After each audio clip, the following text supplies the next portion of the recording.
Om Amriteshri Nama. Good afternoon, everyone. Now we are resuming afternoon session Arogyasamskrti, Health Culture, Part 2, handled by Dr. P. Rammanohar. He will be covering following key points: codified traditions of ancient India, indigenous streams, Ayurveda, Siddha, Sowa and Yoga, naturalized streams, Unani, Naturopathy and Homeopathy, relevance of Ayurveda in global. Welcome, sir. Namaste, my pranams to all of you. Once again, I'm here in front of you during the sleep hour after lunch.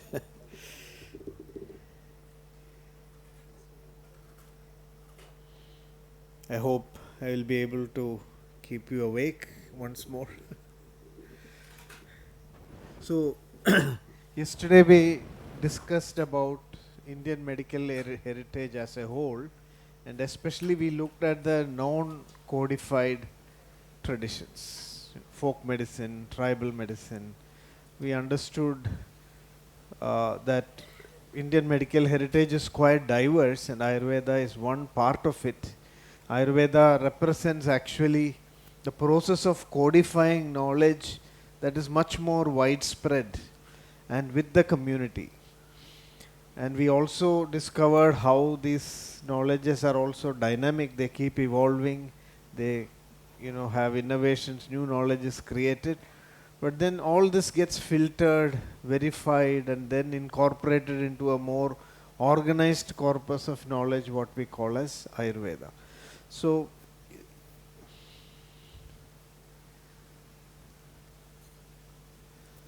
we have in this way both the learned traditions, which is sometimes called as a classical stream, and the folk traditions. In our Sanskrit literature, this is distinguished as Laukika and Vaidika. Laukika means the folk tradition, which is sometimes called as the Lok. And Vaidika is a more learned tradition, which is having text, codification and writings. Interestingly, the word Loka is very similar to the English word look. Loka also means just to look. So we know there is a difference between looking and seeing. We may all look, but very few people see. Right? So looking or Loka refers to a more superficial way of understanding. The reason is we are not making it appear inferior. It is just that people are not spending their time, devoting their time to get a deeper knowledge. That is why it is Loka. It is what we learn in the course of our life. What we learn without taking an extra effort to get some knowledge. So this is important, that humans, as we live, based on our general observations itself, we learn a lot of things. All this comes to be called as Loka. But Veda is when we go deeper. When we devote ourselves to the pursuit of a deeper knowledge, then that becomes Veda. Veda means to know much more deeply. This is what I mean by looking and seeing. So Ayurveda in our whole tradition, that's why it is called as a Veda. The other tradition is Loka. This is Veda, which means Parikshagair Bahuvidham Parikshya.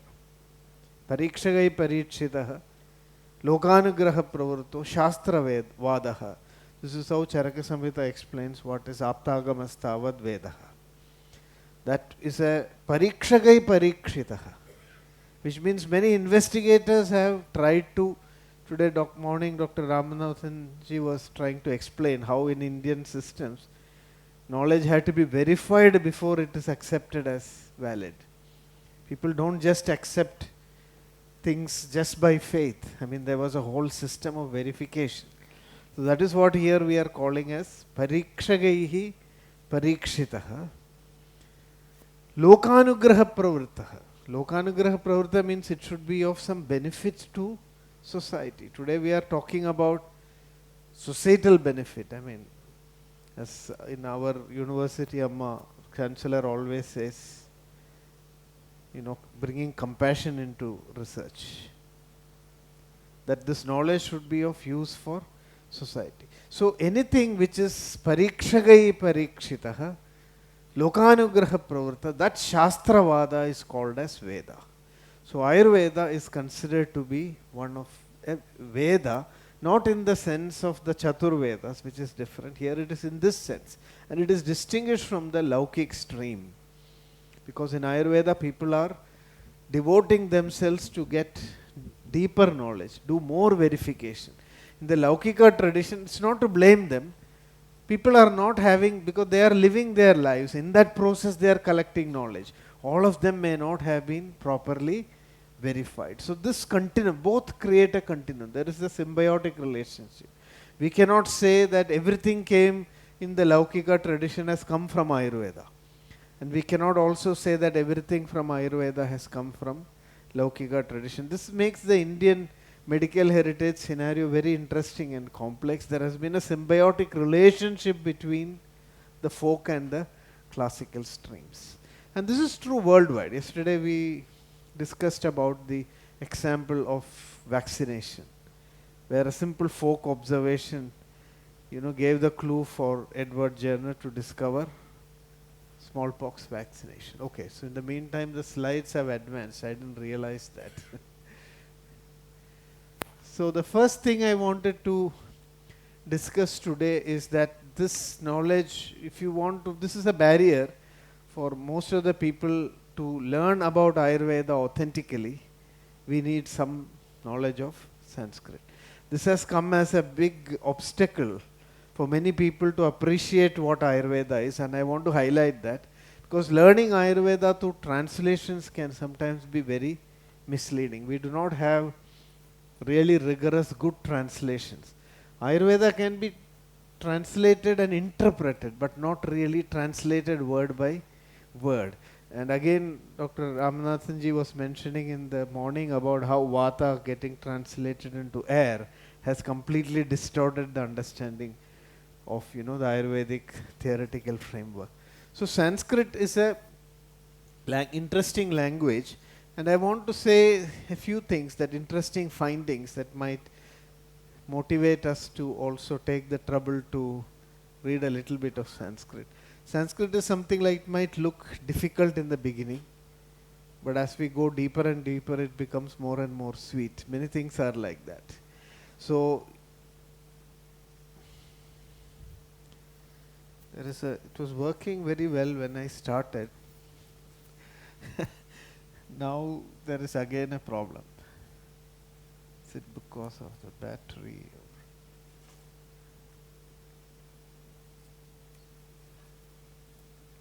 Oh yeah. So what is the peculiarity of Sanskrit? You may have thought about it. See, almost all languages are known by the place or the people who speak it. Tamil, Tamil Nadu, Kannada, Karnataka, Telugu, Andhra. It's all it's a region defines the language. The name also reflects that. English, England, German, Germany. But if you look at Sanskritam, it is not associated with any land. So the whole knowledge of Sanskrit was designed for codification of universal knowledge. That is why that name is called Samskritam. It only means refined speech. The whole idea of Sanskrit was that this should be used to codify the highest form of knowledge. It should work like a universal language in which technical information, of course Sanskrit is used as poetry for communicating other things, but one of the goals, which is one reason, so many people ask, why should Ayurveda be in Sanskrit? Why can't it be in a more simpler language? The reason is that for codification of technical knowledge, especially, see, today when we want to store data, we zip it, in computers, we store it, it's all compressed. Now in olden times, large volumes of information they had to compress because it is not easy to write texts and duplicate them. So brevity was the soul of speech, as they say in those days. And Sanskrit was one knowledge in which a lot of information could be condensed. If you read a Sanskrit sloka, when you start interpreting it, it flows into pages and pages. This is a unique aspect of Sanskrit, that in words and sentences, a lot of information can be compressed. So reading a Sanskrit verse is like uncompressing these, just like we are unzipping or unarchiving a file, and then you get the whole thing. So this is the way Sanskrit is used. So Ayurveda also uses this language. Now the interesting thing is that we are talking about how Ayurveda enhances well-being. Sanskrit language itself has this ability to enhance our well-being. I wanted to share a few thoughts on this before we get into Ayurveda itself. That there are studies which have shown that if you read the Devanagari script, it's like massaging your brain. Just imagine, can you massage your brain? No, you wouldn't dare do that, because you will cause severe neurological damage if you put your fingers inside and try to massage your brain. But there's a way to massage your brain. If you just read the Devanagari script, and I will show you some findings, your brain gets massaged, stimulated, it becomes more active, more attentive. Chanting and hearing. So one is reading Sanskrit letters, the other is chanting and hearing Sanskrit is said to actually enlarge some portions of your brain, especially the hippocampus, the areas which are engaged in higher cognitive learning, they actually hypertrophy, they become stronger. So just listening and reading Sanskrit itself has a profound impact. This was important for traditional sciences like Ayurveda, where the Vaidya needed to have a very active, awakened brain. So that is also another reason why most of Ayurveda has been written in Sanskrit, because a person who reads it should get that mental awakening so that they can go deeper into this knowledge. So today, unfortunately, most of Ayurveda is learnt without reading too much of Sanskrit. Now, there are also studies which indicate that speaking Sanskrit is like speech therapy. Writing Sanskrit is like hand physiotherapy. Because the way when you speak Sanskrit, you use all the muscles on your face in a very coordinated, organized manner. Sanskrit is a very structured language. So this is now being considered as a modality of speech therapy. And when you write in Sanskrit also, a lot of muscles in your hands get activated. I have tried this in some of my Parkinson's patients, asking them to, write in Sanskrit. And of course, we need to really measure the outcomes before I can say that it's definitely useful. But these kind of possibilities are there.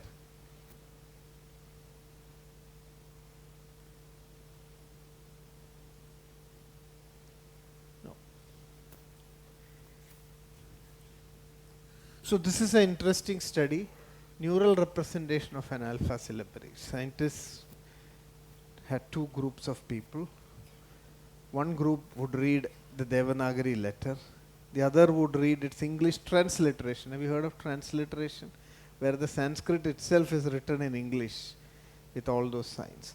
And what they found that when the same content was read in English, only few portions of the brain gets lighted up when you do a functional MRI. But when you read the same thing in Devanagari script, both lobes of the brain get active. Many parts of the brain get lighted up, which means that there is a greater brain stimulation when you read the Devanagari script. So I just wanted to inform that this was a part of the Ayurvedic training. When I was a student of Ayurveda, I was sometimes not getting to accept this idea that as students we have to sit and chant like religious priests, take the text. Most of our time we spend chanting. Now, a medical student will never chant their medical textbooks. So, being medical students of Ayurveda, it was a bit strange for me in the beginning to, understand and even comply with why this should be done. It's much later that I came to understand that there was a reason, because in Ayurveda we have Patha, Avabodha, Anushtan. First to do the Patha of the text. As we do that Patha, our brain gets stimulated, we become more focused. And then we are able to go deeper into the meaning and understanding of the text. So this is one such study. There's a problem. When I start the lecture, this doesn't work. So another interesting study was by Italian scientist, or I think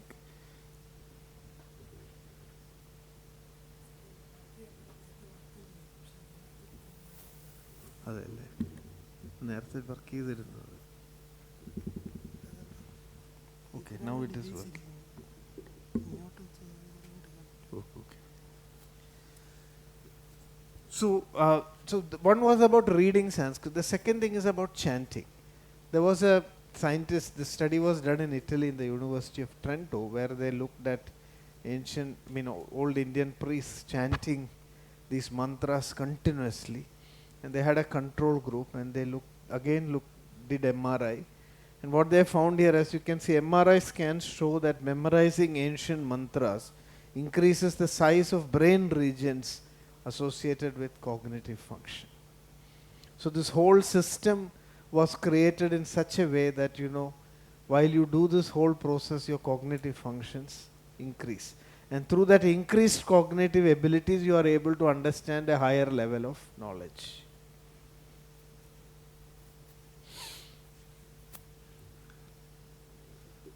So numerous regions in the brain of the Pandits were dramatically larger than those of controls, with over 10% more grey matter across both cerebral hemispheres and substantial increases in cortical thickness.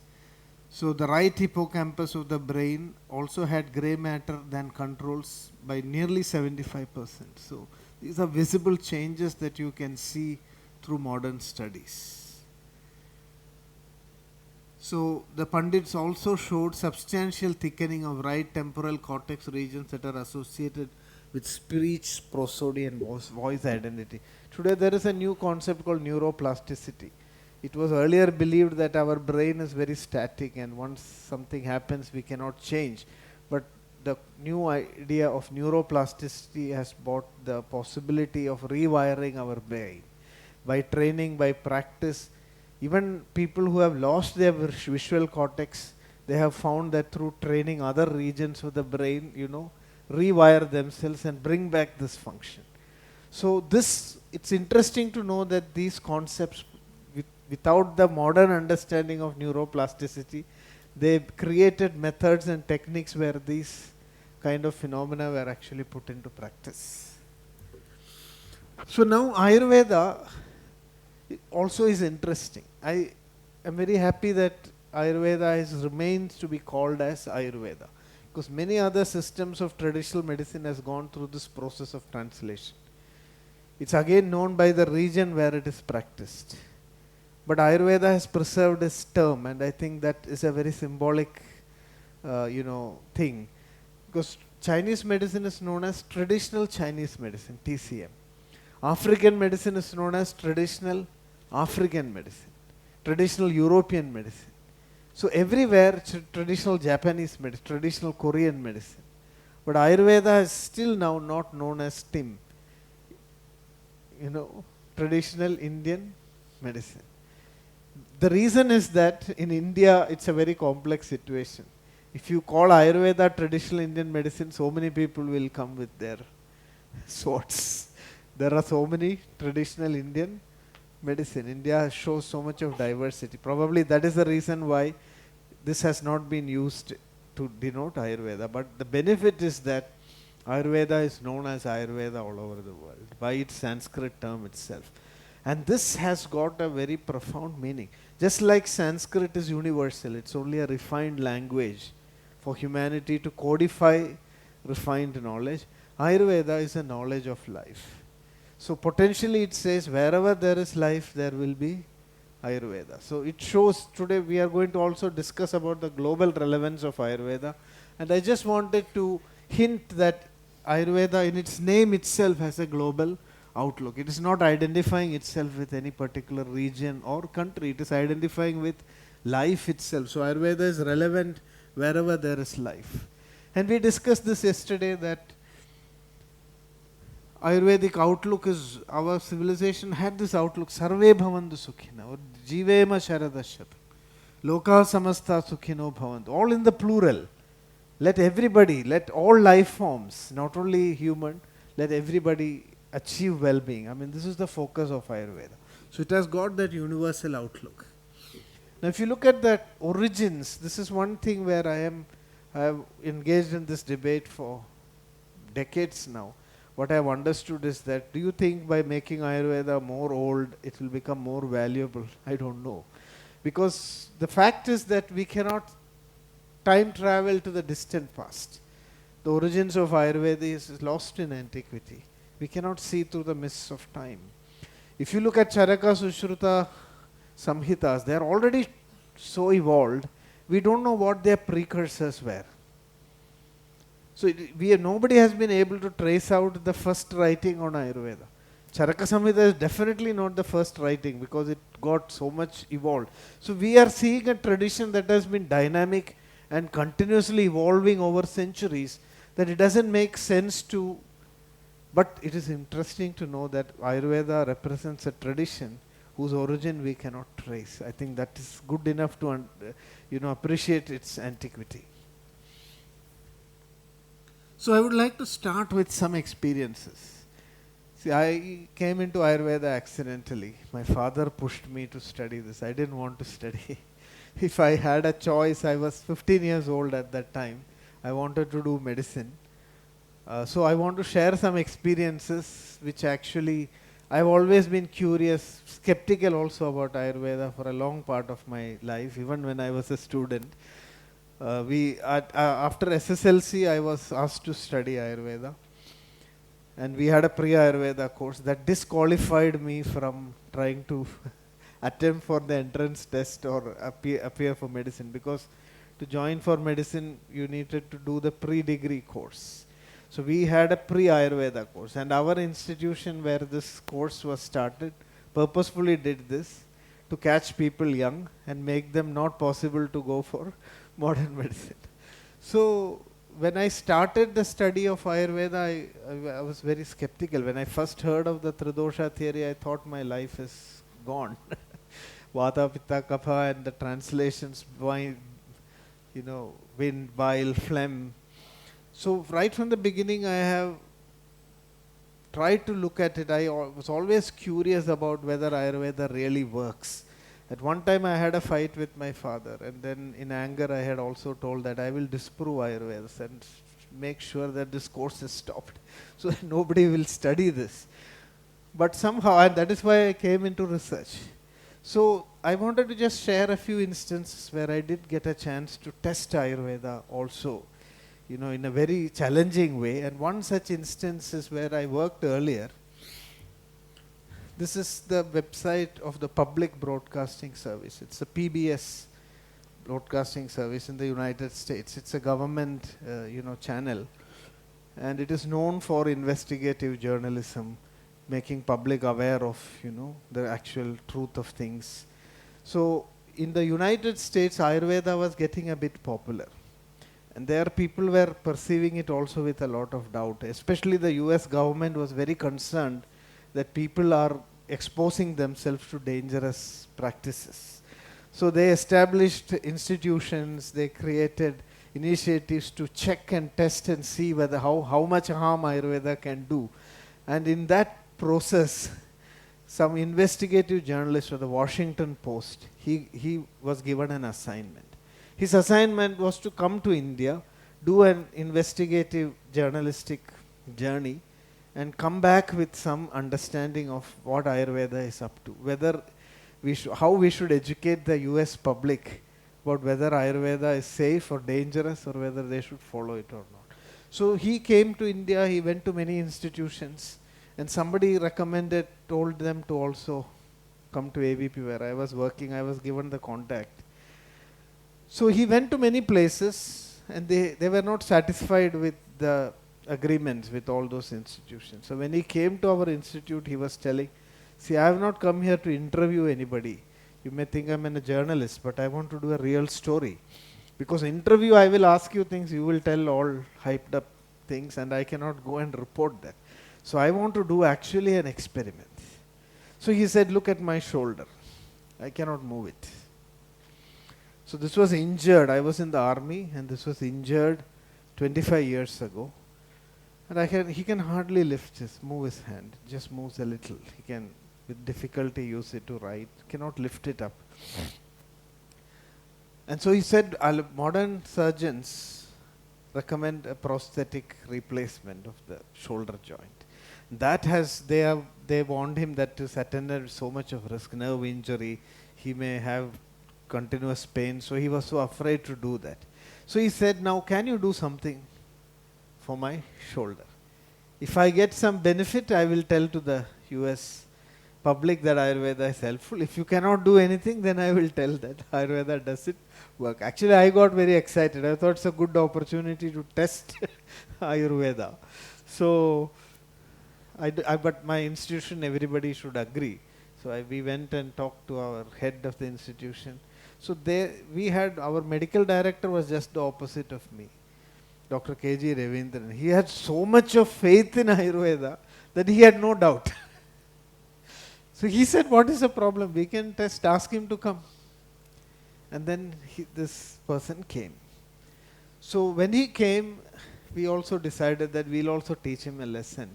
We will give him all the needed treatments and unneeded treatments also. So that he will never forget this experience and never again come to test Ayurveda. So through all the holes of his body, we gave him all nasty treatments, and he explains that also. I have to tell my family what an ordeal it is to do investigative journalism in India. So he really had the experience of his life. So another interesting thing is that he said, how much time do we have? So he said, I have only 2 weeks. So a problem that has not been solved in 25 years, he is asking us to solve in 2 weeks. So that I asked him also, do you think this is fair? So he said, no, I'm not expecting a cure. If I see some improvement that I have not seen so far, because modern medicine could not do anything, then I will be willing to accept your system. And we started. And it's unbelievable. At the end of 2 weeks, he was able to comb his hair for the first time in 25 years. And he went back, and you can see this website, if you type India a second opinion, Frontline World, PBS, you can read this story. They used to have a video documentary also. Now it's no longer there because this is so old, in 2000, some 20 years ago. So that video is removed, but I have downloaded the video and put it on a YouTube channel. So if anybody is interested to listen to this video, you can just contact me. I'll give you the YouTube links. But you can see the transcript. I was also interviewed and asked many questions. But the interesting thing was that the end of his treatment, so he is a commentator on Japan for NPR, former Washington Post bureau chief in London and Tokyo. T.R. Reid has always been involved in exploring foreign cultures. So Ayurveda, when he was considering shoulder replacement, so he talked to this PBS group, and you can also, the next slide tells you his outcomes. So it's true that many Westerners are now going to India, Thailand and so forth for low-cost medical treatment, particular surgery. Some Westerners also go to places like Coimbatore, where we were for full-scale Ayurvedic treatment. Frankly, he says at the end, I'd recommend it. It definitely worked for me. I think another month of Ayurvedic care would make my shoulder even better. So I'd say I was converted by this experience. So this was a fascinating insight for me. And I believe that Ayurveda should be tested. Because there are a lot of, why should Ayurveda be tested? Because there's so much of wrong things also being propagated in the name of Ayurveda. So how do we know what is genuine and what is not? And every time Ayurveda has been tested in a proper way, in the proper context, I think we have been able to get very interesting insights, and I want to share a few more of them. Now here is I don't know how this video will work. Okay. So this is something which I witnessed myself. when I was very curious about Ayurveda, and I was not convinced enough with my college level training. So after finishing my course, and even before finishing the course, I used to go around with a video camera to all these traditional healers and see what they are actually doing. So if you ask me whether Ayurveda is fully tested and whether we have high level evidence to back up all that we are doing, I would say the answer is still no. Why? The reason is there's not enough investment in research. There's not enough money, there's not enough resources, there are not enough trained people. The entire practice in Ayurveda is not backed up by proper documentation. For that reason, today, this is something I'd like to frankly mention as what I've learned in the course of my journey in the field of Ayurveda.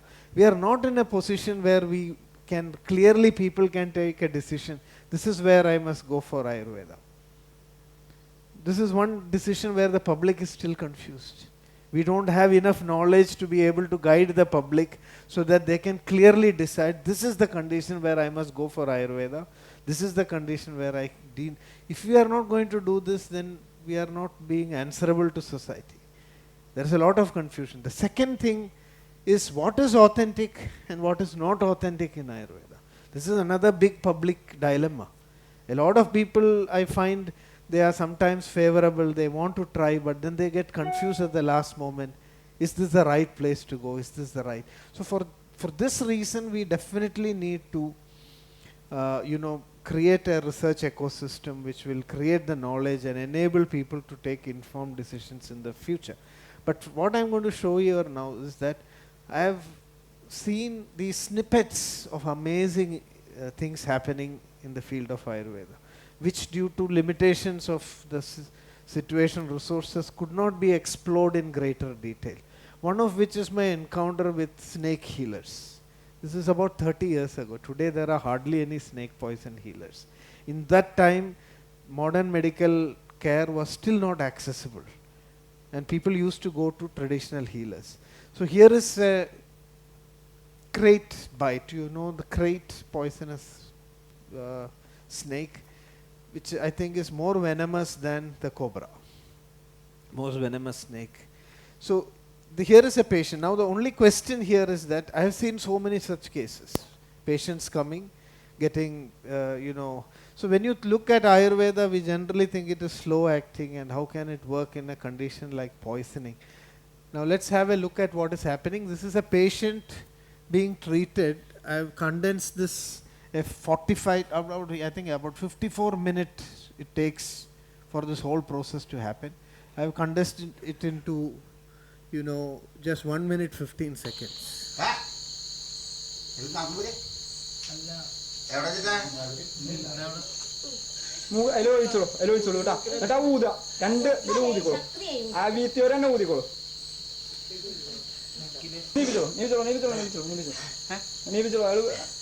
വിളിക്കൂ, പേര് വിളിക്കൂ, എന്താ പേര്?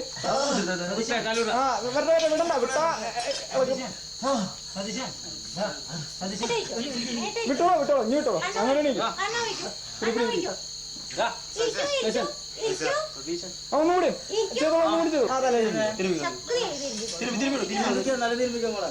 കണ്ണ് അപ്പൊ കുറച്ച് നേരം നീട്ടണ്ടാവും. സാറില്ല, അടിയിലുണ്ട് നോക്കൂ, വിരലിട്ട് നോക്കൂ, വിരലിട്ട് നോക്കൂ, കലക്കൂ കലക്കൂ കലക്കൂ.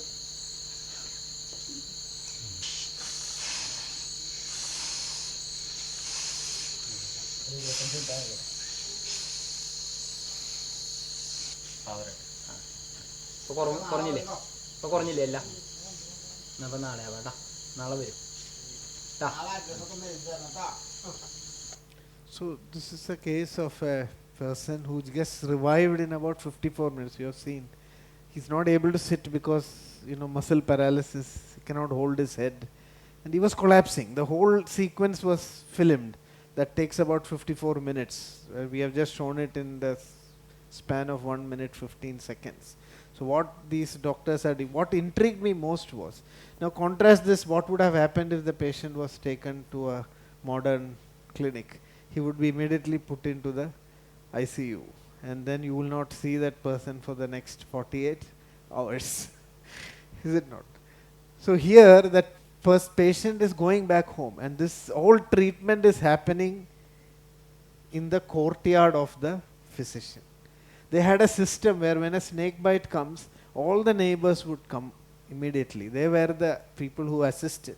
So it's a whole community based approach where they knew what all things should be kept handy. They will go and pluck the herbs, they will make the medicine, and the doctors would be just instructive. You can see they are just telling, do this, do that, and all those people do it. Within half an hour to 45 minutes, the whole thing is completed. The patient goes back home the same day within an hour, and then comes for follow-up treatment. So many such cases I have seen. I was curious, my question here is that how do we know whether it was really a poisonous snake that bit that person? Because there are also deaths happening, sometimes deaths happen. So now what I can do is only an arthropathy approach. What Dr. Ramanathanji was mentioning is that if you look at the number of cases I have seen and the number of deaths that actually occurred, if you were to logically guess, it's very unlikely that all these cases of snake bites were non-poisonous. Another interesting thing is that they use a lehium, which is a kind of a linctus.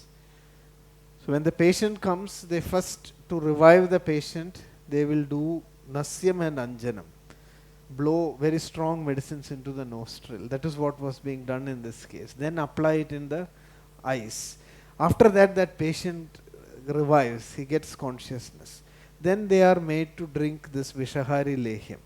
So when the Vishahari Lehyam is given to the patient, we ask the patient what is the taste you are feeling. I have tasted this Vishahari, it's extremely bitter that you cannot even swallow it. But I have seen patients telling it is sour in taste, it is sweet in taste, it is pungent in taste. And depending on what taste the patient tells, the Vaidya will decide what type of snake has bitten. So probably the snake venom is interacting with the medicines and then creating this change in taste sensation. One interesting thing is most of the patients I have observed, I used to sit with this Vishavaidya in his clinic and patients keep coming. Most of the patients who do this Vishahari Lehyam, they used to say it is sour taste. And I also looked at some statistics. It makes sense that most of the snake bites are viper bites. Although it's a viper that it is not moving so much. It's seen in most hidden places. So the viper encounter is much more than encounter with the other two types of snakes. So probably that is the reason why most of the patients were reporting a sour taste. So this is one thing. There were many things like that. I found a very interesting ingenious practices. Now this is an eye operation that was being done by a traditional Netra Vaidya. Kerala we have Ashtavaidyas we heard about today. We have Netra Vaidyas, Visha Vaidyas, Manoroga Vaidyas. So it's a very small thing. Do you know what is used for doing this surgical procedure? It is a bud of a hibiscus. So some of these methods were so ingenious. They discovered that it has the right kind of hardness actually to do that scraping treatment. This was being successfully done. So what is of interest, why I am showing this is to say that all these things are lost today in Ayurvedic practice. 30 years ago, most of the things I documented, you cannot see being taught in any formal Ayurvedic institutions or currently in vogue in Ayurvedic practice. So the amount of information and knowledge that we have lost over the years is actually unimaginable. Now here is another interesting thing. When we were students, this was a lot of fun for us. Marma manipulation. We have heard of marma therapy.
So this is a demonstration of how by stimulating, what you call as the vital points or marmas, you can completely paralyze that goat.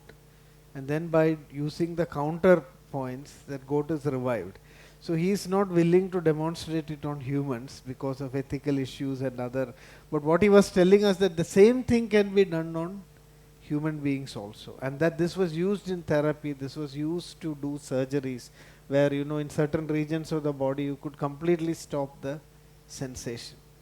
So what I wanted to show is that in those 30 years ago when I was doing this documentation, I encountered so many practices, so many unbelievable things happening at the ground level which people are doing, and within years this whole thing vanished. Now if you talk about these things, they will be considered as mythological or fiction. So this is the amount of information that we have actually lost. Now here is another interesting account. There was a patient who was being treated at our own hospital. He had epilepsy and was in a comatose state. So that patient began to develop bed sores, and that became so uncontrollable that it was becoming a burden to keep that patient in the under critical care. He was in the critical care unit. So the doctors tried everything. They tried all new generation antibiotics. They even thought of grafting, but nothing was possible. Day by day this was getting worse and worse. So all the possible, and finally they asked the patient to be discharged. And at that time an Ayurveda physician, again is a traditional physician, came and did a treatment. And this is what you can see. The person you can see on the screen is the neurologist who was treating that patient, and he is expressing his surprise, saying he doesn't know what has happened. It looks to be medically impossible. After Ayurvedic medicine, which was just some bhasmas and some herbal medications, which was only given internally in very small doses, within 1.5 months the entire wound healed, which didn't respond to any treatment for 6 months.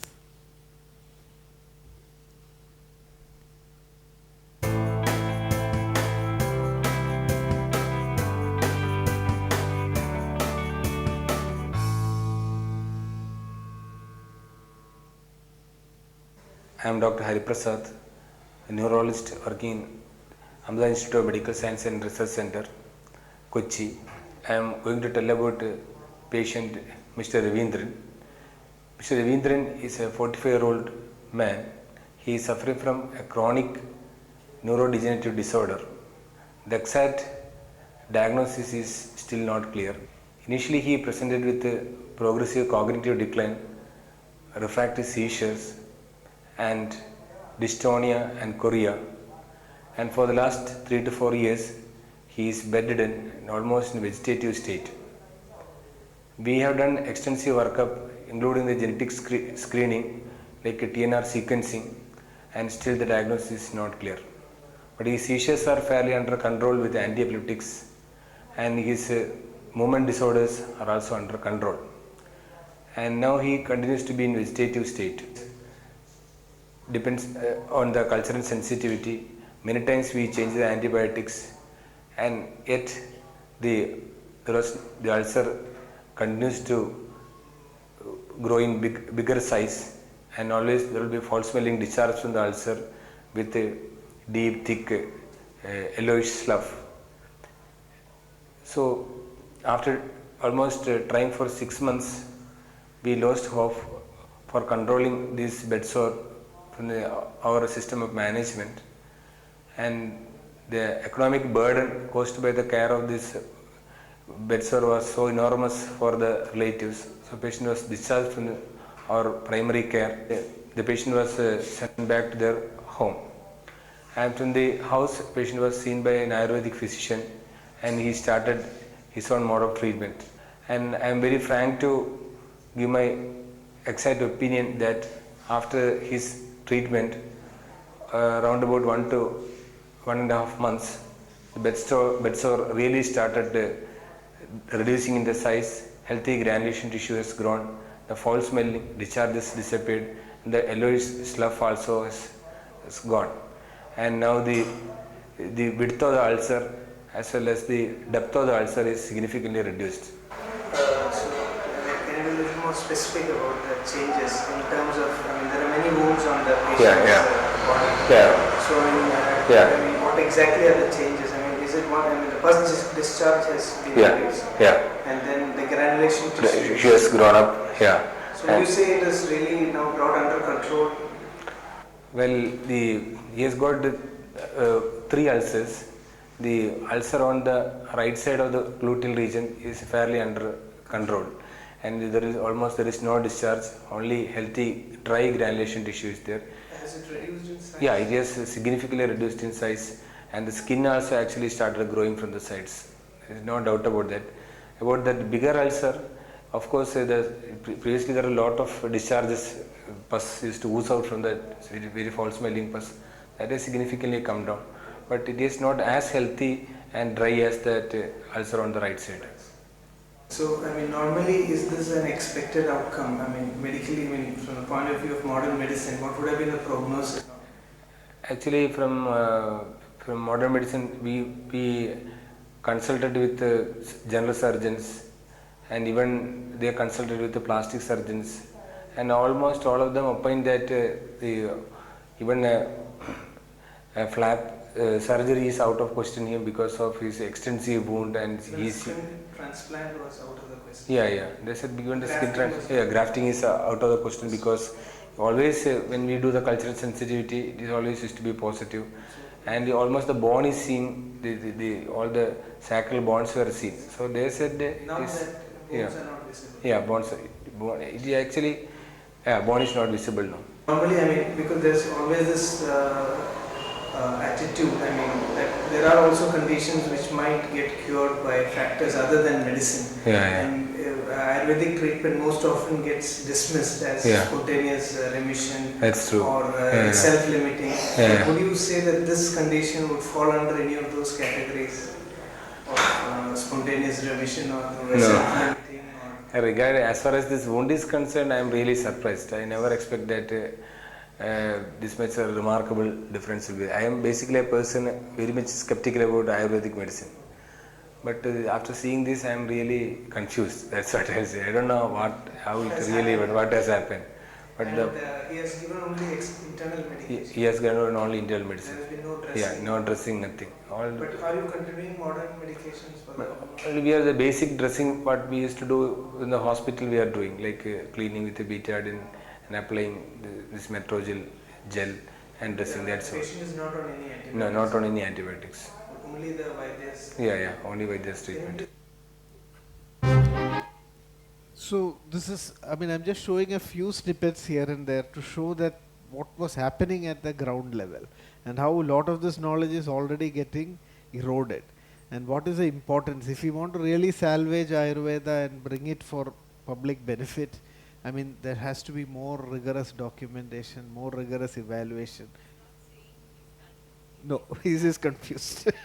No, that is the communication barrier, the gap. We will need lot more efforts to, bring this into a state where people will agree. So again, another interesting incident I want to show you, which I witnessed, was also about a French, this also if you type My Indian Doctor, or Thomas Turz, Thomas Turz, I think, French cancer patient Ayurveda, you will get this video. It's a documentary which you can see. So what happened was a French lady developed breast cancer, and she underwent surgery, and the doctors put her on chemotherapy and said, you came at the right time, you are saved. But after a few months she began to develop some additional symptoms, and when she went back to the doctors, they said something is wrong. So then they did scans and said, unfortunately there was a micrometastasis, now your cancer has returned and we don't see a very good prospect because it is spreading. So this lady got very angry. She is a very emotionally charged person. She in fact tore the entire case, her case report, and threw it on the face of the oncologist and walked out of the hospital. I don't think this is a good behavior everybody should emulate. You may not be saved by doing this and every time you get frustrated with your doctor. But in this case, she came to India because a lot of people, she came for some spiritual solace to spend the last days of her life. And as she was in the plane, a person sitting near her, she narrates all this in that video. That person was going on trying to engage her in a conversation, while she was not inclined. She just wanted to withdraw and come in. But eventually that other person succeeded, and it so happened that that person was a leukemia patient who came to India, went to a particular ashram and got better. So this gave her a signal that maybe this is the place I should go. And she came to Kerala and then went to the spiritual ashram. She was actually treated by one Gangadharan Vaidya. He is a Bala Chikitsa expert in central Kerala. And it so happened that after a few months she recovered. So she completely recovered, and then after some vacation in India, she went back to her oncologist. So the moment the oncologist saw her, his eyes popped out of his face. He was completely shocked. He tells that he first thought that it was a ghost standing in front of him. So he said, "How is it that you are alive? I mean, you should have been dead long ago." And that oncologist, so this is very interesting, with many Western doctors I have found them sometimes more open. He took the trouble to come all the way to India. He said, "I want to know what happened. This is medically impossible that you cannot be alive." And so he came to India with a famous filmmaker called Simon Brooks, and then they did a documentary. He wanted to introduce to the world that sometimes there are other alternatives and that people should be open. So this is a very interesting anecdote that you can see. So the true story of the life transforming experience of Marinella Banfi when she was diagnosed with breast cancer. Refusing Western medical care, she turned to Ayurveda and she was cured. Together with her Western doctor, Professor Thomas Thurs, a world famous oncologist, her whole journey was retraced, and this is a very nice narrative. It's very worth. So what I wanted to say is that there are a lot of things that are, and I want to also give a warning that I wouldn't generalize with any of these single instances to make a case for Ayurveda. What I am telling is that definitely there are things that Ayurveda can do, what I have understood, but if we don't subject it to open investigation, documentation, we won't be able to differentiate between what works, what will not work, what is authentic and what is not authentic. I think that is the challenge before us in the future. So these are all just individual instances. I also had an opportunity to study and evaluate Ayurveda through a proper study. I did mention yesterday about the National Institutes of Health in the US, where they have a separate institute for complementary and alternative medicine. It was earlier known as NCCAM. Now it is known as the NCCIH. And we got a chance around this time that at that time when America does some funding, there was a lot of opposition. They are coming here to take all our knowledge, convert it, whether we should accept it or not.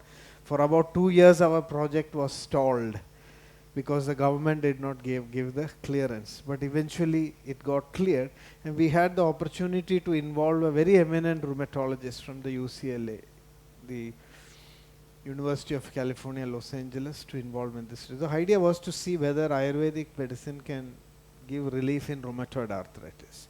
I hope all of you know about the disease called rheumatoid arthritis, which is inflammation.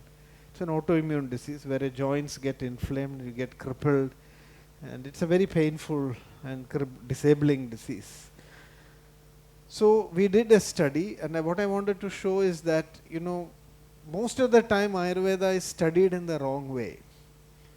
Because today for a disease there is a medicine. But in Ayurveda it is not for a disease, it's for the person. So we cannot, for example, give the same medicine to all the patients. So this was the challenge. So I am showing all this to say that there is a lot of wealth in traditional knowledge, but uncritically if we try to accept it, we will not be able to know what is it that should be accepted, what is it that should not be accepted. But if we want to study it systematically, we also need to make sure we study it in the proper way. And this trial was one of the examples, an opportunity to study Ayurveda also in a holistic way. So when that doctor first asked us, if you can decide which is your best medicine for rheumatoid arthritis, we can do a trial. We will test it against, at that time, today now we have more other options also like biologics and all that for rheumatoid arthritis. At that time, methotrexate. This is originally a medicine used for cancer. That was the medicine that was considered as the gold standard. So we will see how Ayurveda compares with methotrexate. So we had to engage in a lot of dialogue and discussion with doctor first. We had to tell him that, in Ayurveda all medicines are best. We don't have one single medicine for rheumatoid arthritis. We give different medicines for different patients. So then he was telling it's not possible to do a clinical trial because we have to test one medicine in the clinical trial. So this debate and dialogue went on for a long time. Finally, the interesting thing is that when he asked us to give a list of medicines, we sent a list of 150 formulations. And so he got confused. He was wondering how we can do a trial. Finally, he decided, let me come down to India and see what these people are up to. So he came to our clinic. And that is when he agreed, because he saw in our hospital rheumatoid arthritis patients being treated without any methotrexate.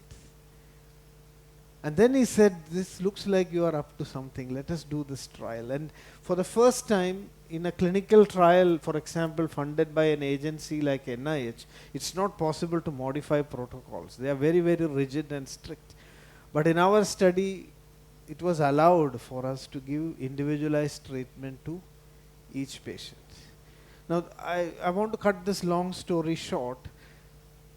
A lot of important things we have to keep in mind when designing a research study to evaluate Ayurveda. So because many of you are not most of you are not in the field of Ayurveda. So when you hear about research, we must be critical, because what I am trying to show here is how, as a general public person, lay person, how can you take a decision on what works, what does not work in Ayurveda.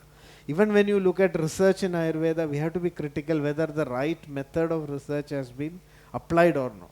If we did a study where we choose only one medicine, the study may have given a wrong outcome. Another important thing was the duration of the treatment. When we started the study, Dr. First, he was the rheumatologist, he told us that we'll do a 6-month study. When we looked at our outpatient records, we found in 6 months we cannot get good results. So we insisted on 1 year, but finally it was made into 9 months. Now what you see here is the results of the whole study. The blue, we had 3 groups. One group receives allopathic medicine, one group receives Ayurvedic medicine, standard. The blue is the standard. The red is the Ayurveda group, where we gave individualized Ayurvedic treatment, not the same medicine for every patient. Also, we changed the Ayurvedic treatment according to response, individual, because it's fully individualized. The third group receives a combination. So, in order to make everybody believe that they get a combination, we introduce placebos. So, the group which receives methotrexate will get Ayurvedic placebo. The group which receives Ayurveda will get methotrexate placebo. And the third group will receive real medicine from both Ayurveda and modern medicine. Now, what is looked at here is how much improvement happened. There is a criteria called American College of Rheumatology criteria for improvement. 20%, 50% or 70%. So this was one of the major outcomes. How much improvement happened after the treatment. So what you can see here is at 6 months, see, you can see 20% improvement is maximum in the Ayurveda group. But when you come to 50%, modern medicine is better. Blue is taller than red. When you come to 70% improvement, Ayurveda is 0.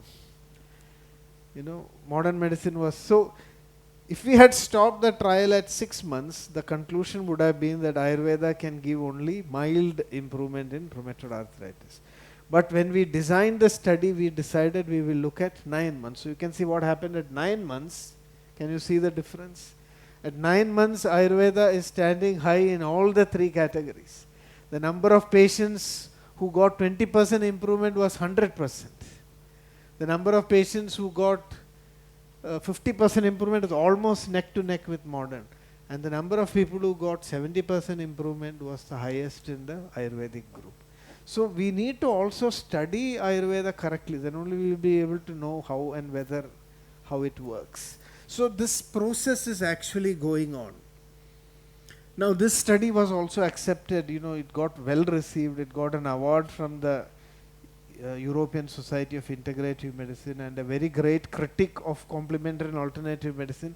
For the first and last time in his life, he wrote something positive about Ayurveda and integrative medicine that was on this study. So it shows that if we do proper research, we can get this information. I mean, we can get this, clearer understanding of what works or not. So, because this is a session for non-Ayurvedic people basically, so I wanted to convey that, we are going to get mostly confused when we try to decide whether to use Ayurveda or not. Yes.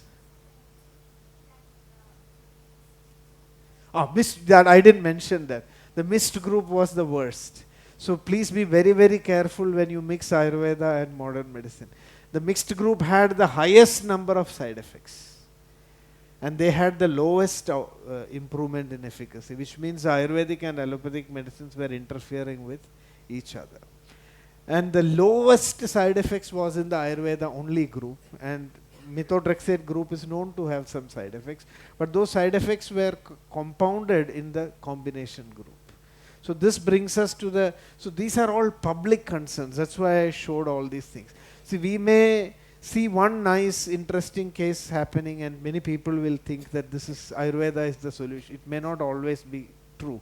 The physician whom you may actually go to may not have that skill, or you may not get a reproduced result.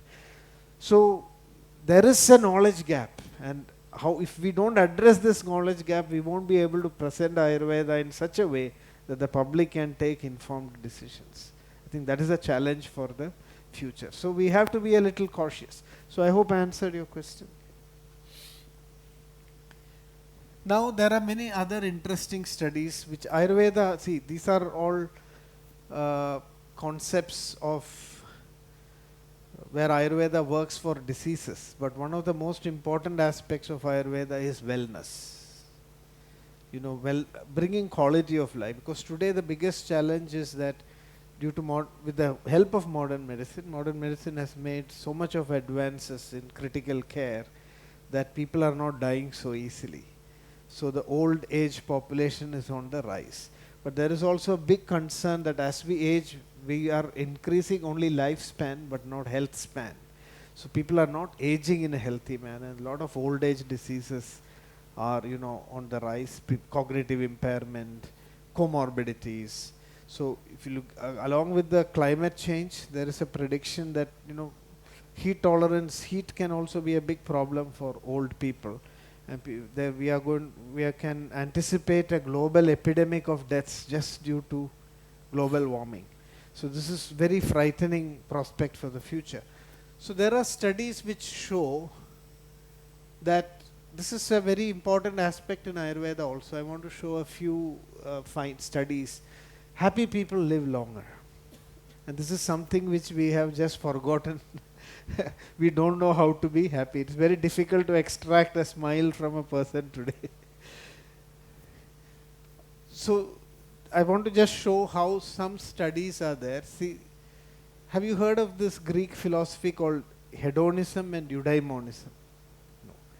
Yes, hedonism is, living in a very self-centered way with very day-to-day, just survival.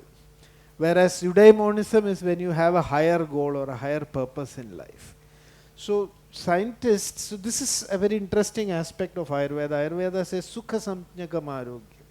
Arogyam is synonymous with sukham. If you can be happy for no reason, then you will find you are also healthy for no reason. But we need a reason to be happy today, right? So 80 healthy adults were assessed for hedonic and eudaimonic well-being, and they looked at their molecular, gene expressions. So what they found that people who had a hedonic approach to life, their pro-inflammatory genes were upregulated. which means they are more prone to inflammation.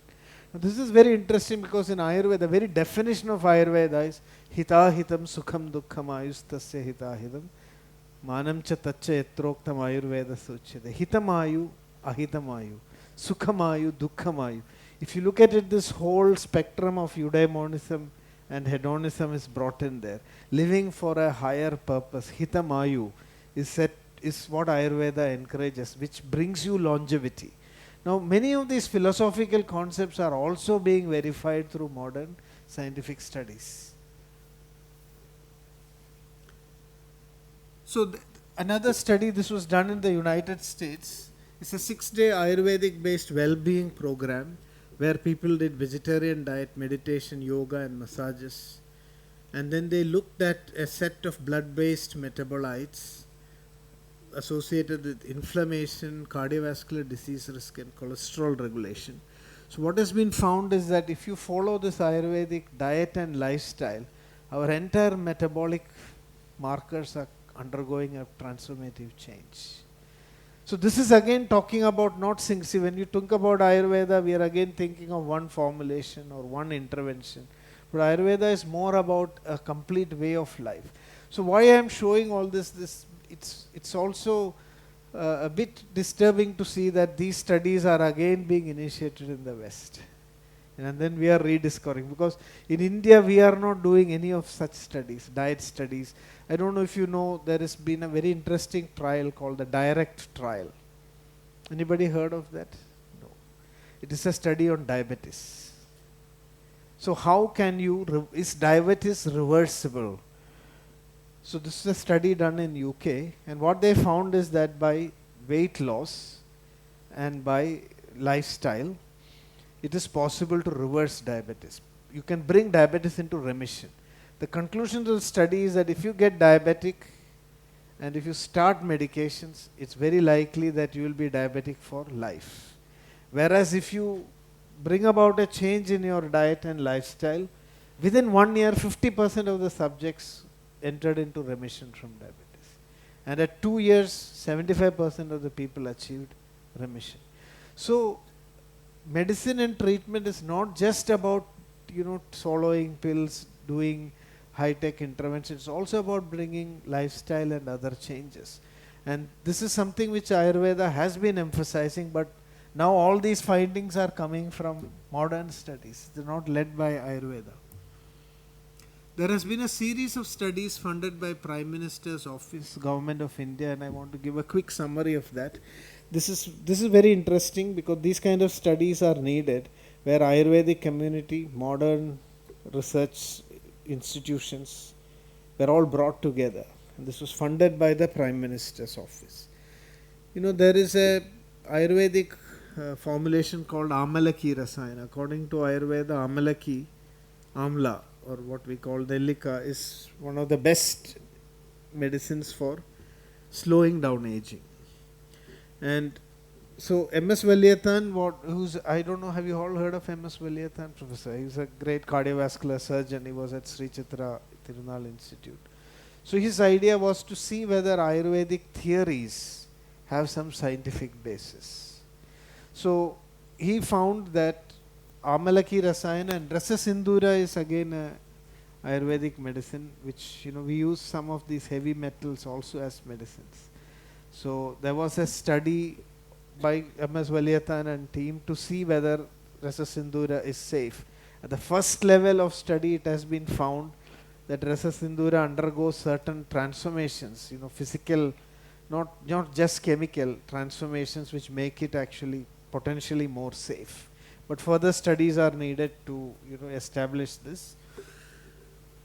So Ayurvedic Amalaki Rasayana and Rasa Sindhura was found to suppress neurodegeneration in fly models of Huntington's and Alzheimer's disease. So to put, I'm not going into all the details. What is interesting is that one of the interesting findings is as we age, our DNA undergoes damage. DNA repair is something which the body also continuously does, and it is very important to slow down aging, prevent many diseases from coming. Many of these studies have indicated that Amalaki Rasayana has a ability to prevent DNA damage. But once DNA damage sets in, Amalaki Rasayana is not able to reverse it, but it is definitely able to prevent DNA damage. So Amalaki is one. Yeah.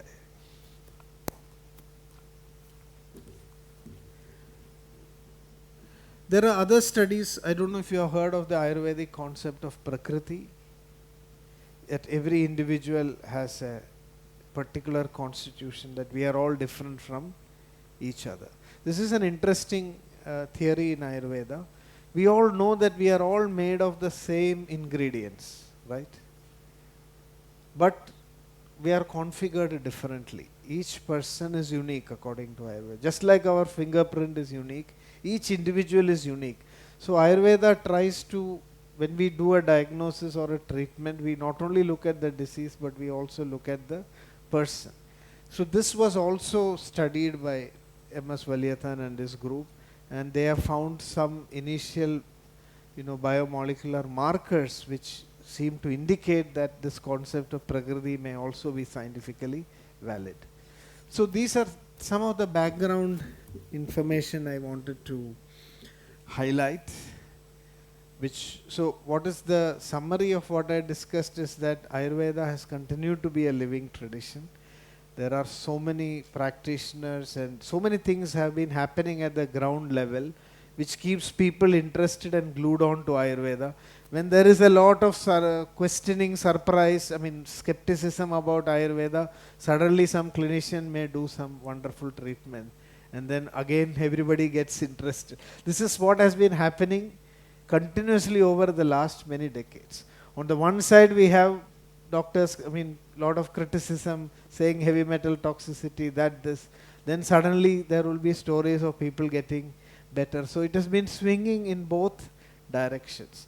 And I hope I'm not in a position here now to vouchsafe that everything that happens in the name of Ayurveda today is reliable or authentic, but at the core level there are many things that Ayurveda can contribute, and hopefully more systematic research in the future will enable us to generate enough information that we can take informed decisions. Now I want to give a quick overview of the Indian medical literature. So India has one of the richest medical literature in the world, and thanks to the current system nobody can access it. We don't even have a complete list of all the manuscripts that are available. Not only in Sanskrit, if you take all the regional language texts, everything together, it becomes really overwhelming.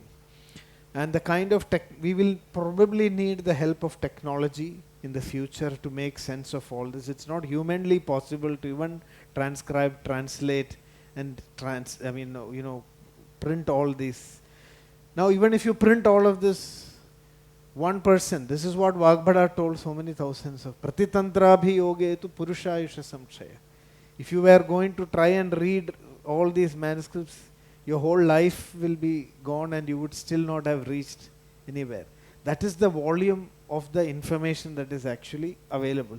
So we can say that Sanskrit boasts about one of the richest medical tradition in the world. And ironically, this is also sad, because why we are doing this IKS and all this awareness, because we want more Indian scholars to come and do this. So the greatest work that has happened on Ayurvedic medical literature is by a Dutch scholar, not any Indian. And he is a psychiatrist, he is not even a medical doctor, and he got interested in Ayurvedic medicine. And I have visited his house over 50-60 years. He has revealed the richness of Indian medical literature in his dynamic work called History of Indian Medical Literature. This is the only work where all information on whatever is known about Ayurvedic medical literature has been compiled in one place.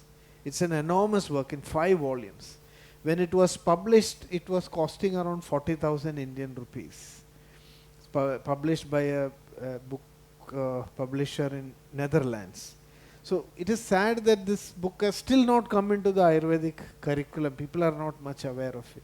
If you History of Indian Medical Literature, HIM. No, no. That is also there. See that that's why I was telling that it's nice that Ayurveda name has been preserved. There was a lot of pressure. Ayurveda could have been translated into Indian medicine, but this book is known as Indian medical literature.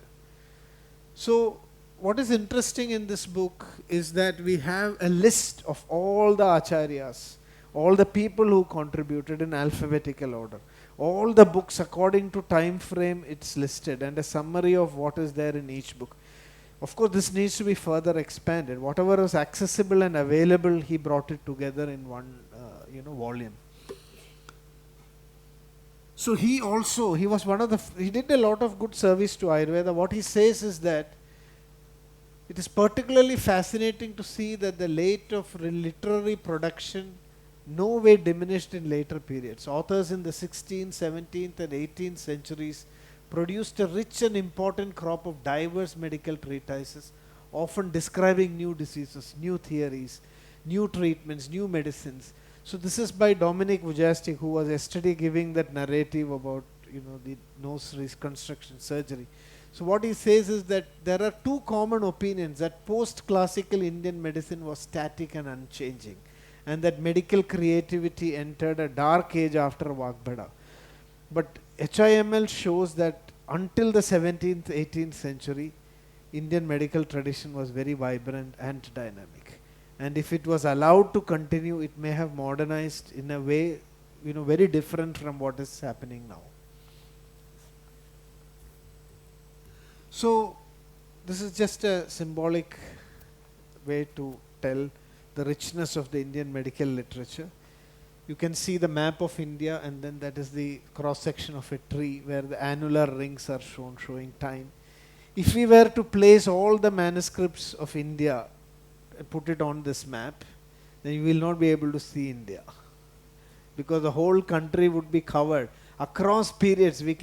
Now we are trying to create a simulation, and a computer based simulation, to show the richness of Indian medical literature. As you move the time, the books will start popping up from different places.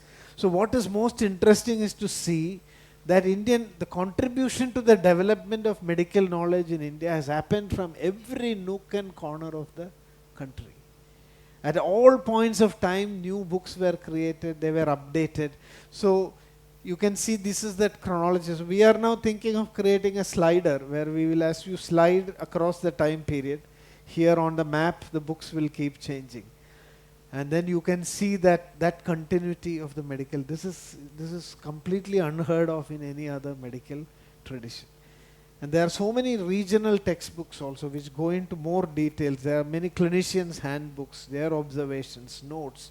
All this put together makes our tradition, and we have explored only 10% of this whole literature. So we have, names. I think these names, we are all learning names of many Western contributors to medicine, but we are not aware of our own inheritance. We have big names associated. For example, the branch of pediatrics, it's only a few hundred years old. But 3000 years ago, we had a textbook on pediatrics. And interestingly, I think the author of that book was called as Vriddha Jivaka. Vriddha Jivaka, because it seems he was actually a child. He was so young that people wouldn't accept his work. So he went and took a dip in a river, and when he came out, he became old. So this also shows the bias of, for society to accept. So I'm not going into the details. There are so many names associated with so many specialities. And as Dr. Ramanathan was pointing out, the writings were extremely structured. So if you look at Ayurvedic textbooks, I'm very sorry again, at this distance it's not so readable. We have different ways of writing Ayurvedic textbooks. Technical writing, today we know when we do technical writing there is structure, format. So we have Samhita, Nikhandu, Sangraha. Now it's very interesting, Samhita is very interesting. Samhita means a compilation. bringing many things together. Today, you know, when we create knowledge or the highest level of evidence in modern research, it's called a systematic review. A systematic review means considering all the literature that is available, doing a quality check, taking out what is most reliable and then presenting it as the meta-analysis. Now if you look at all our samhitas, this is the same idea. Like Vagbhada says, Tebhyoti vipragirnebhya prayasaradarochaya kriyade ashtanga hridayam nati sankshepa visthara. Tebhyo ati vipragirnebhya. The literature is so vast that you cannot, read all of these things. So what Vagbhada has done, so every time, this is very interesting to see that across time periods, Ayurvedic knowledge was codified through a process of systematic review. So at every important juncture, one person would come, examine all the literature that is available, pick up the most reliable ones, evaluate it, and then present it as the book of that age. This was called as a process of Yuganurupikarana. Yuganurupa means Ayurveda has to be continuously modernized. So for this age, actually a Samhita is long pending. For the last 300 years, we have not had this kind of a exercise in the field of Ayurveda. So I just wanted to show that the whole literary tradition of Ayurveda is... So in the very beginning, Ayurveda was an oral tradition, and then it came into a writing. And then for... Yes, this is again for those who are not familiar with Ayurveda. Today morning we heard of Ashtavaidya tradition. Now, I don't know if Nambi defined who is an Ashtavaidya, but he was clearly mentioning that Ashtavaidya does not mean 8 families of physicians. See, the word Ashta in Ayurveda has come because Ayurveda was divided into 8 branches. So, Ayurveda is one of the earliest systems which specialized into different disciplines. So, we had a surgical school, we had medical school, we had pediatrics, we had branches dealing with, diseases above your clavicle. It's called Shalakya Tantra, which includes ophthalmology, dentistry, ENT, what is today split into all these disciplines. And Kerala has a tradition of Netra Vaidyas, people just focusing on eye diseases. And many of those traditions are still alive. But Ashtavaidya is actually Ashtanga Vaidya. It is a contraction of the word Ashtanga Vaidya. So they were experts in all 8 branches. So just imagine, the whole Ayurvedic idea was that if you specialize only in one branch, this is what is happening in modern medicine today, you know more and more of less. So Ashtavaidyas were an experiment where the same physician would get trained in all the 8 branches so that they don't lose the holistic approach of Ayurveda. So we have in Ayurveda, this is interesting, we have the Dhanvantariya Sampradaya, which is the surgical school, and then the Atreya Sampradaya, which is the medical school. And I believe that the first World Health Assembly happened at the foothill of Himalayas, where all the sages came together. It is very, reminiscent of our own situation today, like the COVID. So the sages are saying the whole people are all sick. There are diseases, almost like an epidemic outbreak happening, and all the sages coming and sitting together having a discussion. So there are very interesting accounts of how the Ayurvedic knowledge developed. So it has not just evolved just through a divine revelation. It has happened through a lot of hard work, of observation, of compilation, systematization. And I will just give you a quick glimpse of many of these traditions. See, the first textbook of Ayurveda, which is Agnivesha Tantra, later came to be known as Charaka Samhita. Agnivesha was a disciple of Atreya. So just imagine, the first textbook on Ayurveda is the notes of a student. The most celebrated textbook of Ayurveda is Notes of a Student. This shows that in those days they had a very student-centric learning. That is the proof of the teaching to have been successful was the creation of a new textbook by the student. Each student had to write a new textbook proving that they have learned, they have become authentic. And then there was a competition. Some of the best textbooks alone would survive. So this process of continuous updation of the knowledge, that is what is transmitted from the teacher to the student, that gets codified, and then this process again repeats. So most of these textbooks have come to us through a process of continuous refinement and updation. So Kashyapa Samhita is a pediatric school. Some of the slides I will just skip very quickly. There were many disciples for Atreya. All of them are supposed to have written textbooks, but only Charaka Samhita, Bhela Samhita available partially, the rest are lost. So Bhela Samhita is one of the textbooks where some interesting information is there, especially on circulation of blood.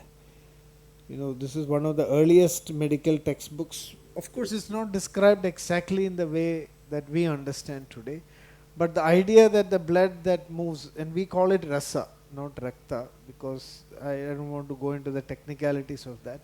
Hrido raso nissaradi, tasmad edi cha sarvada, sirabhi hridayam vedi, tasmad hrit prabhavasira. So that the fact that the blood moves out of the heart and comes back to the heart is mentioned only in the Bhela Samhita. Bhela Samhita is available to us only through a Telugu manuscript, which is also partial. So most of these portions are lost. The Bhela Samhita also distinguished what today we can understand as, it says two types of pitta, alochaka pitta, chakshur vaisheshika and buddhir vaisheshika, which is probably a very early understanding about that when light rays touch our eyes, first it is processed in the retina and then in the visual cortex. So these two processing, this differentiation between chakshur vaisheshika alochaka pitta and buddhir vaisheshika alochaka pitta is also there in Bhela Samhita. So Bhela Samhita is very interesting for many new knowledge that he talks about. So how these traditions have developed and diversified is interesting. In Kerala there is a group, a caste of physicians called as Velas, and there is a hypothesis or an assumption, a lot of people opine that the Vela tradition is actually inspired by the Bhela Samhita. So why I am telling this is to show that Ayurvedic traditions have been so diverse. Their continuity is sometimes, really fascinating to see how they have survived all these years. So similarly, Dhanvantari Sushruta tradition also, there are so many teachers, many of their books are not available. For each speciality of Ayurveda, there were special textbooks. But today what we have are only a few. Charaka Samhita, Sushruta Samhita, and many of these texts also, a lot of portions were lost and then recovered. So just one interesting thing here, and I will skip a few slides. We are reaching the end of our discussions. See, it's very fascinating to see that the three great textbooks of Ayurveda came to be called as the Greater Triad or Brihatrayi, Charaka, Sushruta and Vagbhada. And those names are itself very interesting. Do you know the meaning of the word Charaka? Charaka in Sanskrit means Charaiveti Charaiveti, the person who is continuously moving around. That is what Charatiti Charakaha. And Sushruta is Sushrutaha, well heard. So Charaka is the wanderer, Sushruta is the listener, and Vagbhada is the person who speaks very well. So if you look at the Brihatrayi, it indicates the whole process of knowledge creation and transmission. That you have to be an explorer, and then you have to be a good listener, and only after exploring and listening should you, articulate or convey that knowledge. So this is the concept of Brihatrayi. So medical pluralism is something which the Charaka Samhita talks about. The Charaka Samhita says, Vividhani hi shastrani bhishajam pracharanti loke. Means there are so many traditions, so many schools of thought, and the whole challenge in those days, Ayurveda is the result of, bringing all these diverse schools of thought under one theoretical framework. So we have not understood Ayurveda as this dynamic process. Because in India we had such a diverse folk and tribal system, non-codified systems. Even within the Ayurvedic tradition, I wanted you to appreciate that there has been so much of diversity of thinking, so many diverse schools of thought, and it was a big challenge to bring all of them under one umbrella. If you look at Charaka Samhita, if you look at Sushruta Samhita, it is not that all these acharyas agree with each other. There is a lot of debate, questioning.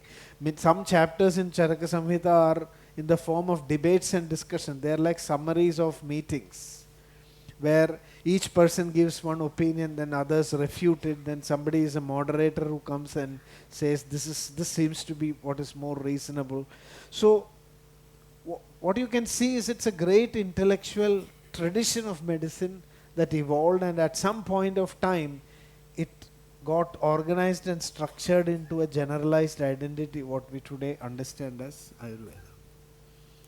Now specialization, there are very clear boundaries. Charaka Samhita says that clinicians should not venture into the domain of surgeons, surgeons should not enter into the domain of clinicians. So they were very specialized. Interestingly, we have in Sushruta Samhita also terms like, as Arbudatnya. Arbudatnya means somebody who knows specifically about cancers. So this is fascinating to see 3000 years ago the idea of an oncologist. So that kind of specialization was also there. Right. So I'll just skip a few slides.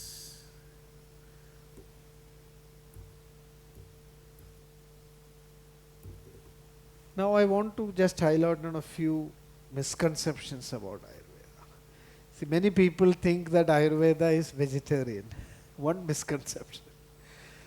So, but if you already heard in the morning how snake fat was recommended for treatment of it. So, what is Ayurveda then? Then can you say that Ayurveda is non-vegetarian? My understanding is that you cannot put Ayurveda into any isms. That's the point I was telling. That Ayurveda is a synthesis of so many diverse worldviews that you cannot classify it. I mean, it's in my opinion, Ayurveda is one of the earliest attempts to integrate pluralistic thoughts within one framework. That is why you cannot brand Ayurveda as something. Veganism, it's not. So Vagbhada also says in all Sarva Dharmeshu Madhyamam, we have to find the middle path. So I think Ayurveda, if I were to characterize it, I would say it is flexi-vegetarian or preferably vegetarian, but not really vegetarian. And I want to put things in context. There is a debate in Ayurvedic texts about himsa, kama himsa and dharma himsa.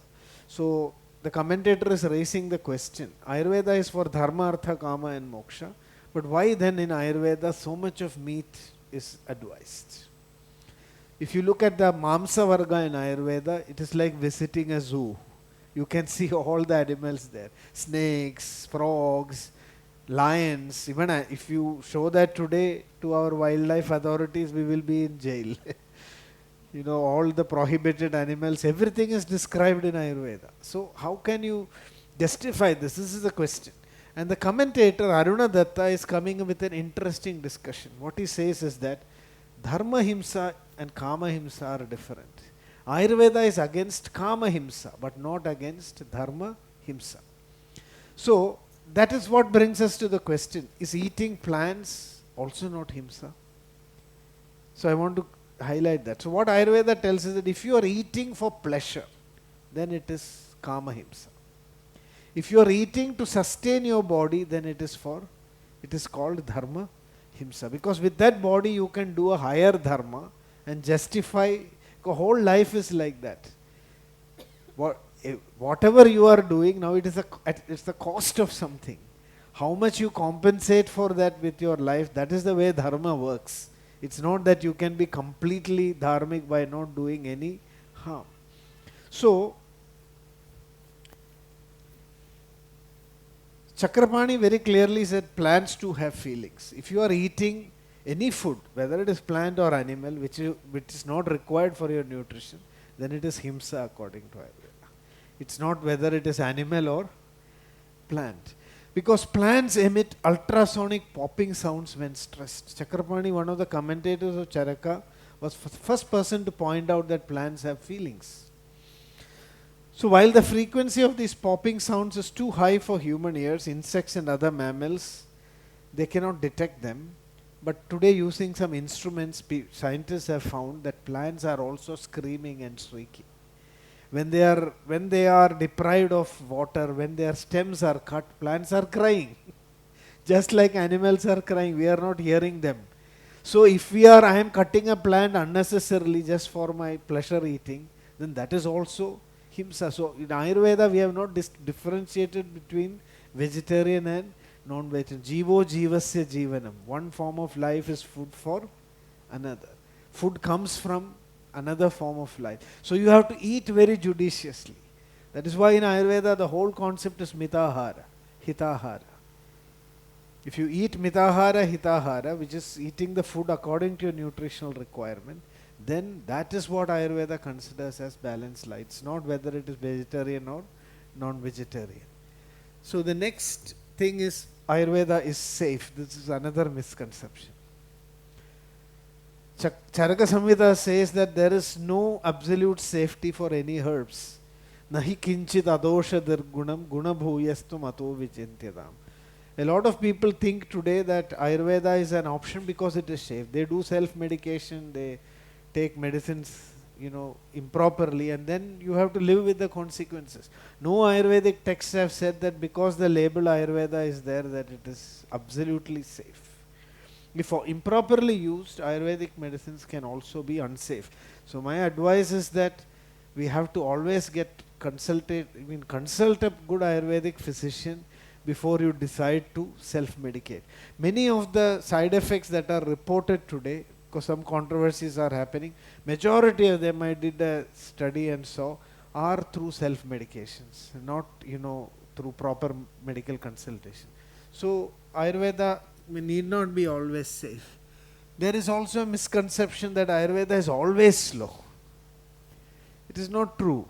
Ayurveda says some diseases should be treated slowly, some conditions require quick treatment. But it is true that for some aspects of critical care, Ayurveda is not well equipped. We'll have to go to modern doctors. But the idea that all Ayurvedic treatments are necessarily slow is not true. Another misconception I have come across is that with Ayurveda one can avoid surgery. But please remember, Sushruta is from Ayurveda. He is like all his hands and fingers have one or other surgical instrument. So surgery is also one of the branches of Ayurveda, and this is a wrong expectation. Whenever doctors, I have seen in my practice also that if doctors tell surgical intervention, then people will come. That's not a good reason always to. You must come to Ayurveda because Ayurveda can treat that condition, not because you don't want to do surgery. Because sometimes the Ayurvedic physician may also prescribe surgery. Yet another misconception is that Ayurveda can cure when modern medicine fails. So we are sometimes flooded with patients who come with end-stage disease. That is the time they come to Ayurveda. So see, I want everybody to know that Ayurveda was one of the earliest systems to classify diseases into 4 categories: curable, incurable. Curable diseases are easily curable and curable with difficulty. Incurable diseases, those which can be managed by palliative care, and then one category which will not respond to any treatment. So Ayurveda is not something we should think about when everything else fails, because then Ayurveda also may not be able. Nowhere in any Ayurvedic textbook it has been written that every disease can be treated and cured. This is a problem for many Ayurveda physicians, because when patients come they expect a miracle. I can also tell you that sometimes this is called as a kind of a placebo effect. There's another term for it which I am not able to remember. Is that when you change treatments, you will initially get a little relief. Why? Because your expectations change. So when you come to Ayurveda treatment after a lot of failure of modern medicine, initially you will feel that there is some improvement. After that it cannot be sustained. So we should understand Ayurveda for what it can do and what it cannot do. Having this idea that it is something which you can resort to when everything else fails may not be correct. In fact, for some diseases it is better to start first with Ayurveda and see if it works, and only if it doesn't work you need to go to more advanced treatments. So, let me see how much time is there. Yeah. There's one more thing about Ayurveda which I want to know your opinion. Many of you may have tried Ayurveda, just like that journalist, that Ayurveda is very nasty, very distasteful, very difficult to take. So for that I want to also highlight that it is not necessary. Some misconceptions there. Ayurveda pathya means, that the Vaidya is, I've seen many patients worrying about going to a Vaidya because you will get all the unwanted things that in your life, whatever you don't want to take, the Vaidya is going to prescribe. Pathya does not mean that your diet should be distasteful or difficult. This is a wrong conception. I think some Ayurveda doctors have also misunderstood this and make it very difficult for their patients. The Charaka Samhita clearly says, Pathyam pathona pedam yat yatchabi manasa priyam. Pathyam is that which is good for your body and also pleasant for the mind. Satatyat swadva bhavadva pathyam dveshyatum agadam. If a patient is feeling an aversion to a food, please change it. Don't give it anymore. Because if that patient is taking distasteful food, it will affect his immune system. It will affect that person's response to the treatment. Kalpana vidhibis taistair priyatvam gamayat puna. Make the food more acceptable, palatable to that patient. Manasaha arthanukulyadhi tushtirurja balodaya. Is not there? Okay. Yeah. But anyway, I want to say I'm not looking at Ayurveda versus modern medicine. We are just looking at. Yes. This is very, very important. We say we have to be very sensitive to the mental, okay. So the diet is very much customized. And there are methods to, how to, that is why cooking became such an art in our tradition. How to make even unpalatable foods more palatable, so that if food is not enjoyed, it's not food. Food is not just nutrition, it is also for the mind. So this concept is there. So pathyam does not have to be actually, bad. Even medicines, there is a saying in Sanskrit that if pitta can be pacified with sweet, why do you want to go for bitter? So it is not, don't think Ayurveda physicians are sadists. They like to see their patients go through all these difficulties. No. In Charaka Samhita there is a description of an aerosol, because king, see, some of our medicines which we use for purgation, cleansing of the body, they are very nauseating and very difficult to do. You must have heard of castor oil, isn't it? Very difficult. We also have a saying like, he looks like a person who has taken castor oil. That's written all over your face that you have taken something. So this wouldn't work with kings. And in Ayurveda, today all humans have become what Ayurveda calls as sukumaras. Sukumaras means very intolerant. You cannot tolerate any difficulty. So such people are called prayena sukumaranam. So we have a medicine also called Sukumara Gridam for people who are Sukumaras. So here in Ayurveda is a description of how to make an aerosol. So you create a spray of the medicine, you prepare the medicine in such a way that you can spray it in a flower. So the Vaidya would take a flower and go to the king and tell him to just smell that flower. And after smelling that flower, the king will go to the toilet. Because if you give a nasty medicine to the king, the Vaidya's neck may be cut off. So what I wanted to also say is that this is something that we may have to do today to make Ayurveda more acceptable. It is not against the principles of capsules, many ways in which so this is not also fully against the principles of Ayurveda. So when we can treat Pitta with Madhura, why do you need Tikta? In that way we have these concepts. So there are many misconceptions also. All this is part of making Ayurveda Yuganurupa, or what you call acceptable according to the nature of the times. So I wanted to share a few things, saying that Ayurveda is a living tradition. It continues to make isolated, headlines of giving good benefits to society, but it is also making isolated headlines of creating controversial situations. Both are there.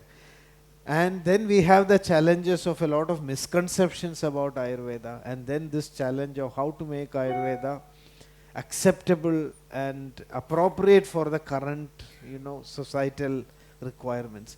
So if we do all this, then I think, and this is why we need to bring Ayurveda and IKS into the educational system, because people need to be aware of all these things so that they can participate in this process of modernizing Ayurveda and making it accessible. So the last part is I want to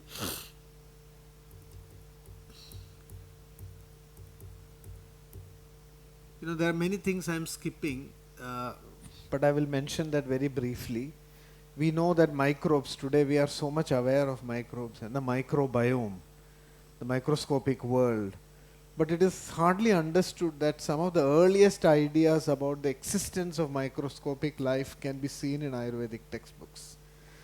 So when we were students, I did not understand it in that way. The Charaka Samhita, Sushrut Samhita, and the commentaries, if you read it very carefully, you can see they talk about krimis, krimu pada vikshepe, which includes kejit saukshmyad Darshana. Some of these organisms are so sukshma that you cannot see them with your eyes. So, mamsa chakshuragocharam, this is what Arunadatta very clearly says, invisible to the naked eye.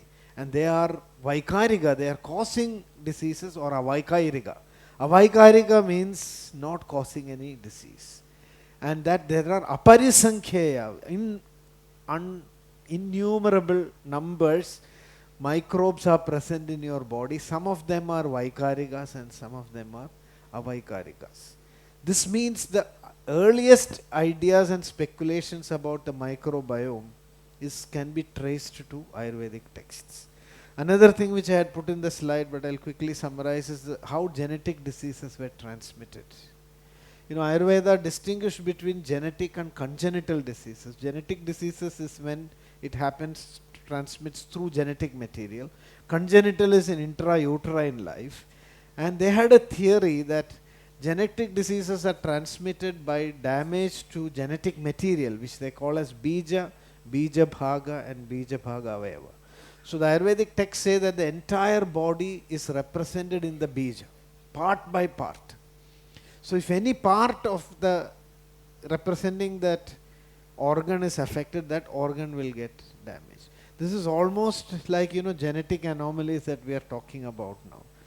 So although this correlation is maybe a little far-fetched, bija, bija bhaga and bija bhaga avayava can be roughly correlated to genome, chromosome and gene at these three levels. So it's fascinating to see that such speculations are there in ancient texts. There are many more such things. I am not going into that. The last part is what can Ayurveda do at the global level. With that we will conclude. So I think the relevance of Ayurveda is in bringing about a paradigm shift. The future is integrative care. Modern medicine has really brought about such advancements and made life so much easier that it is going to stay.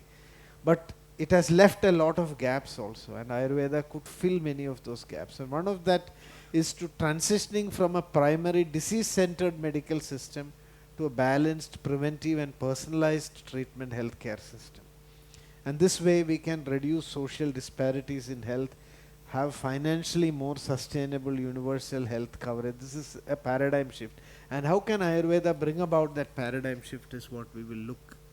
So I would say some of the areas where Ayurveda can contribute. One is bringing a holistic approach to medicine, a nature-centered approach to medicine, person-centered approach to medicine, integration of lifestyle, diet and medicine, mind-body medicine, bringing a new shift in drug discovery into molecular combinatorics approach rather than single molecules, then preventive and predictive medicine and healthy aging.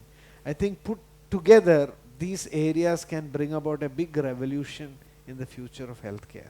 And this is what Ayurveda can contribute. And I will just quickly summarize that and conclude in the next few minutes. So today integrative medicine is also defined as an approach that integrates body, mind and spirit. So we are all confused about what is integrative medicine. Many of us think integrative medicine means mixing all the systems together. No, integrative medicine basically means bringing a holistic approach to healing. And because traditional systems of medicine give that perspective, we are seeing how traditional medicine can be brought into the framework of integration. Integration actually means looking at the individual in totality, addressing not only physical needs but also psychological and spiritual needs. This is very important in healing, which is sometimes ignored in all medical care. I mean, looking at the patient as just a mechanism. You're not looking at their mind and looking at their deeper spiritual needs. So nature-centered medicine, we all talk about person-centered approach, but Ayurveda is first and foremost nature-centered. You know, if nature is not healthy, we cannot be healthy. And this is one of the biggest challenges we are going to face in the future. And that is why the idea of One Health is coming. And Ayurveda advocates a regional approach to healing. You know, if you are living in a particular region, the plants growing there, the food growing there, regional, local foods, this is very, very important. Ladakh, you know, Ladakh is a place with some peculiarities. They have hard water. They have yak. Yak is an animal which has a high cholesterol content, fat. Then they are in a high altitude, so they have, you know, breathing oxygen availability difficulty. You can see nature provides for them. So they grow a lot of soya there. Soya has lecithin which can thin the cholesterol. There is a lot of amaranthus species growing there. Because of the hard water they are prone to develop stones. But this plant can break those stones. They use ephedra tea there. Ephedra tree is a good bronchodilator. So that helps them to survive at these high altitudes. So if you look at many of these cultures and traditions, you can see a nature-centric approach. This is completely lost today. Our regional foods, seasonal foods, all these things are completely gone. Ayurveda can bring. Then comes person-centered medicine, how we individualize treatment. So this is very important in Ayurveda, which is why self-medication is harmful. Two people taking ashwagandha may respond to that same ashwagandha in two different ways. If you have a pitta constitution, ashwagandha is likely to create some unwanted effects. And when this happens, people will report saying that ashwagandha is producing side effects. So a person-centered approach is very important. Then integration of lifestyle, diet and medicine. What Ayurveda is going to bring is that today we are using lifestyle and diet as a support to medicine. But the Ayurvedic approach is that medicine is a support to lifestyle and diet.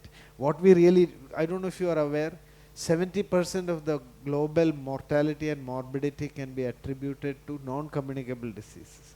And there are 4 of them: cardiovascular disease, cancer, respiratory diseases and diabetes. So and all of them can be controlled by what you call as modifiable risk factors. Modifiable risk factors are related to diet and lifestyle. So if we were able to just work on these 4 diseases, global mortality and morbidity can be reduced by 70%. So this is another important area. Mind-body medicines. Have you heard of the PNEI axis? Psycho-neuro-endocrino-immunological axis. Now this says that there is a crosstalk between the body and the mind. What happens in the body affects the mind, what affects in the mind affects the body. Ayurveda says taptajya ghadayoriva. That is, if you heat a vessel and pour ghee into it, ghee will get heated. If you pour hot ghee into a vessel, the vessel will get heated. That is how the body and the mind is. If there is a stress in the mind, the body is affected. If the body is stressed, the mind is affected. So this is a psychosomatic approach in Ayurveda. So PNEI is a new model. If you look at Ayurvedic model of the human body, it is an old version of what is rediscovered in a molecular framework as PNEI. Manas, Vata, Pitta and Kapha. This is how Ayurveda looked at the body-mind axis. And Vata is neurological, Pitta is endocrinological, Kapha immunological. So if you see PNEI, Ayurvedic model is based on this mind-brain axis and the continuous crosstalk between the body. Now, we are moving on to certificate distribution. I welcome Brahmachari Achyutamrita Chaitanya ji to hand over the certificates. Welcome, Swamiji.